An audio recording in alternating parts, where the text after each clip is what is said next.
I want to talk to you a little bit about the I've got to get my Social Security as soon as it's available to me. I think it's almost a psychological phenomenon that, we turn 62. There's a bucket of money that's waiting for us. We want to take it. All right. And, there's nothing really wrong with that. You have to kind of look at it based on what your needs are. However, if you have done some savings and you have done some retirement planning and you're not just sitting there, not without any money, and you're able to sort of make by or make do, there is a good benefit to waiting for you to take your Social Security, right?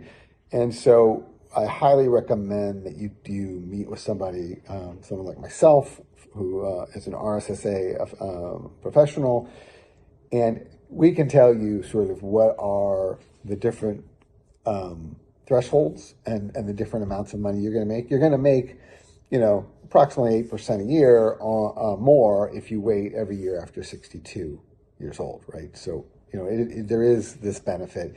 And with the current situation with inflation, that extra amount is going to exceed what inflation is. And then you're also going to get cost of living adjustments. So, you're kind of incentivized to not take the money right away, right?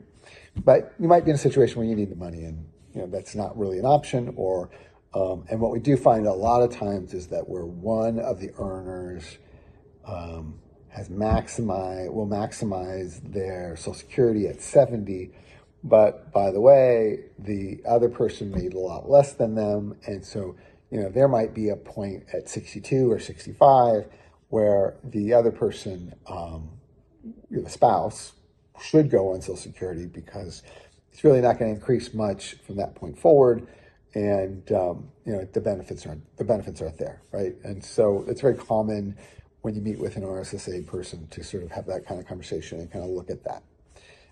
The other point I want to make is, people are very reluctant to live on the money they put aside from an IRA or a 401k. And I want to try to encourage you to kind of push yourself on that and explore that as a possibility, because, when you take money out of your IRA or your 401k, you're taking that money out at your current tax rate, and you're paying the current tax rate on that. If you add Social Security to it, you're going to increase the likelihood of paying taxes, and probably you're going to pay taxes on a larger number, and you might have a higher tax rate because of that, right?